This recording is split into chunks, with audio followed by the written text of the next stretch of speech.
The best of the best. Ever since competitive disc golf started back in the 1970s, we've had great disc golfers rise up.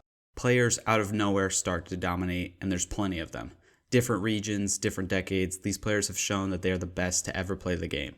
I bring you guys my rendition of the greatest disc golfers of all time. I'm not going to lie, this was challenging. There's so many great disc golfers out there. The rise and fall of tours, the major champions, so much data to rummage through. So how could I determine who was really the greatest ever? Well, this is how I did it. Greatness is about legacy, and in disc golf, the best legacies start with major champions.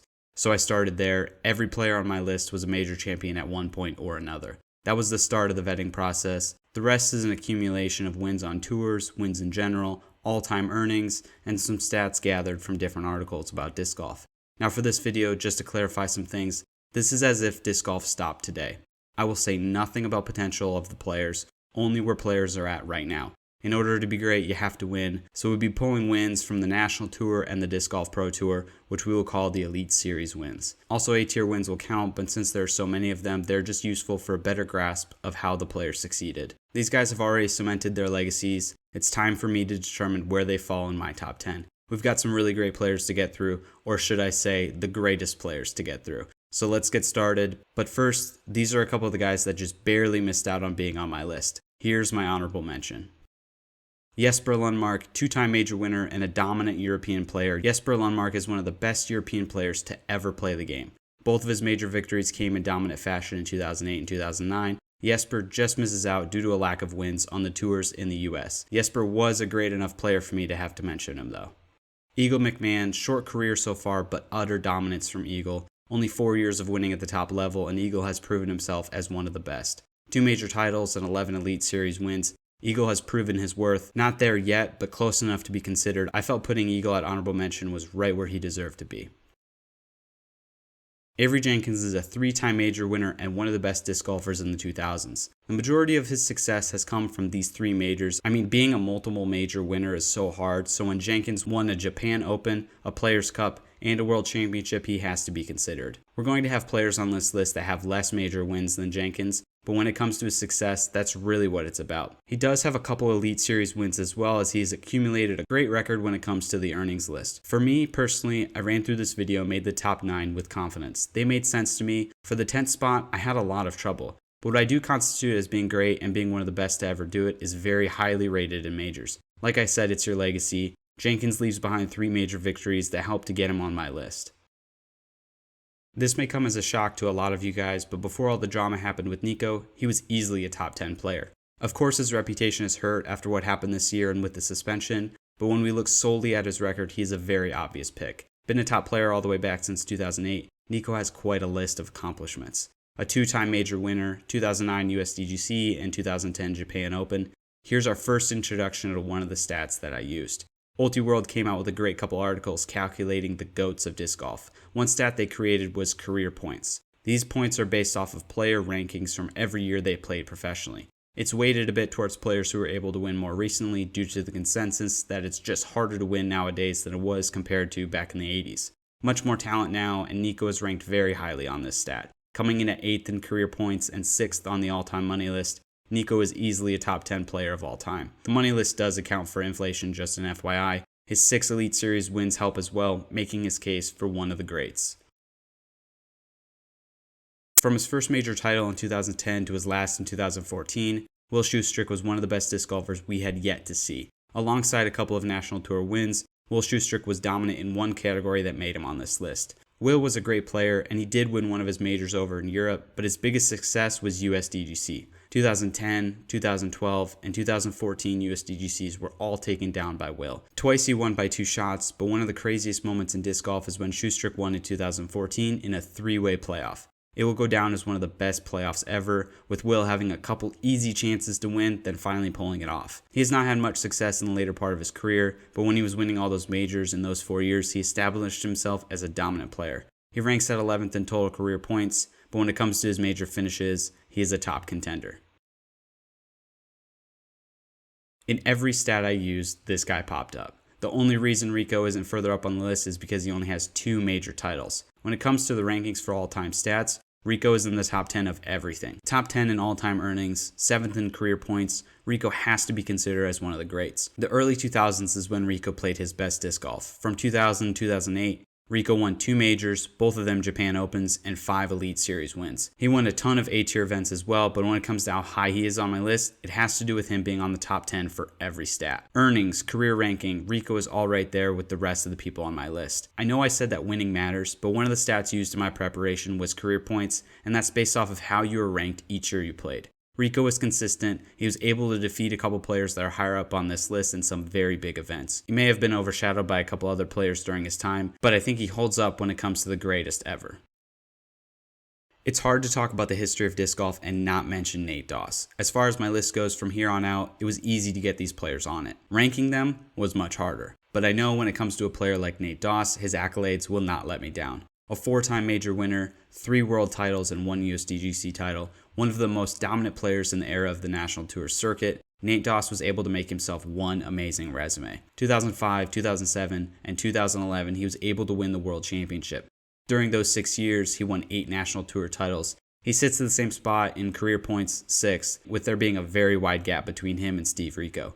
2 very close major title wins and 2 that were in clear dominant fashion. Nate Doss has to be considered as one of the greatest to ever throw a disc. One of the few players who are truly retired, Nate Doss's legacy is set in stone. He's one of the best major championship disc golfers and a National Tour elite. 6th place on my list feels perfect for Nate. Now this is where it gets dicey. There's a gap for the next 3 players. I consider all 3 of them very closely, then our top 2 players quite a ways ahead of them.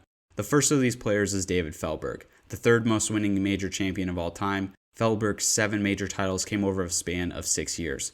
Battling out with Nate Doss constantly, Feldburg got the better of him. 18 national titles. That's elite of the elite. 4th in career points and 5th on the all-time money list, David Feldburg is an easy pick for the greats. The hard part was figuring out where to put him.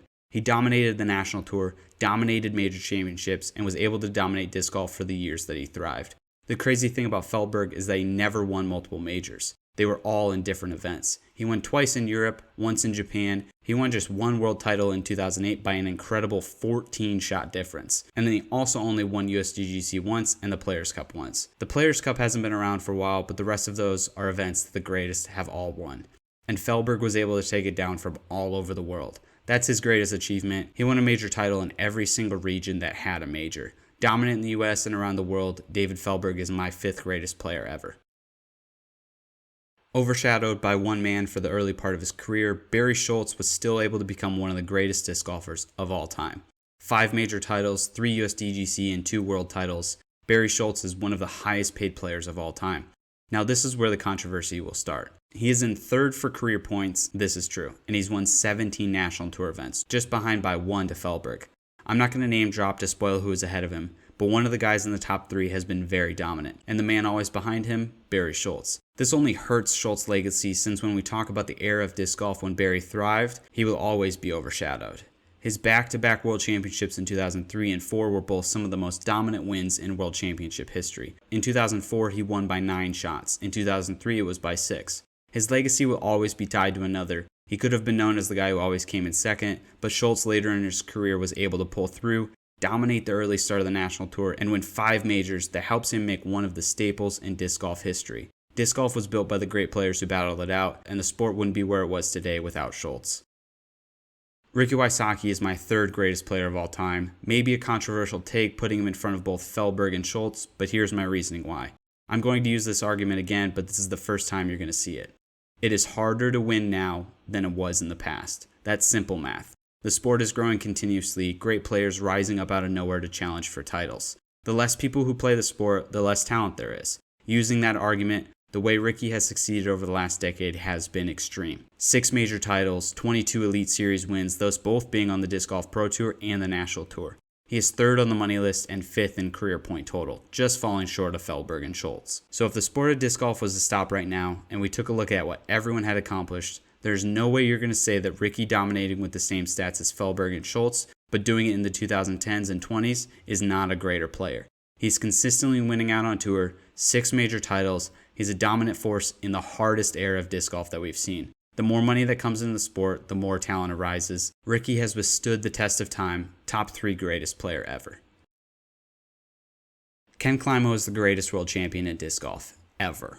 No one holds as many world titles, not even close, with Climo having 12. He has 6 other majors as well, but Climo is known as the world's king. Not as great of a presence on the national tour, only because it was started up towards the later part of his career, but he did still win 14 of those. But back in the 1990s, Climo was everything. From 1990 to 1998, Climo won every Worlds. Now for back then, there was only Worlds as a major event. It wasn't until the 2000s when USDGC started up. From then on, plenty of other major championships started. But for Climo's era, he dominated the majors that he played in. 18 majors in total. That's the most major titles by any disc golfer. Climo is second on the all-time money list, and for career points, well, he's number 1. Climo dominated the United States and over in Europe, his wins and major helping to establish him as a worldwide figure. He won everything on the national tour that you can win. He competed in all the majors all over the world, most of them with him winning. He holds the most USDGC titles as well as the most Worlds titles. He has everything. He's competed at the top level, winning consistently from 1990 when he won his first major to 2010 when he won his last national tour event.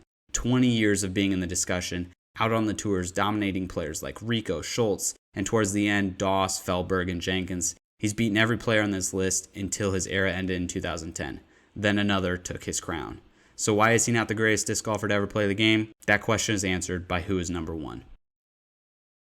Paul McBeth is the greatest disc golfer of all time. Trust me, this was really hard to choose for these last 2 guys. I felt like I really needed to get it right, and I believe I chose correctly. Taking nothing away from what Climo has accomplished, I just value McBeth's success a little more. First off, he's number 1 in the money list, second to Climo in career points, and second to Climo in majors by just 1. McBeth has 17, Climo has 18.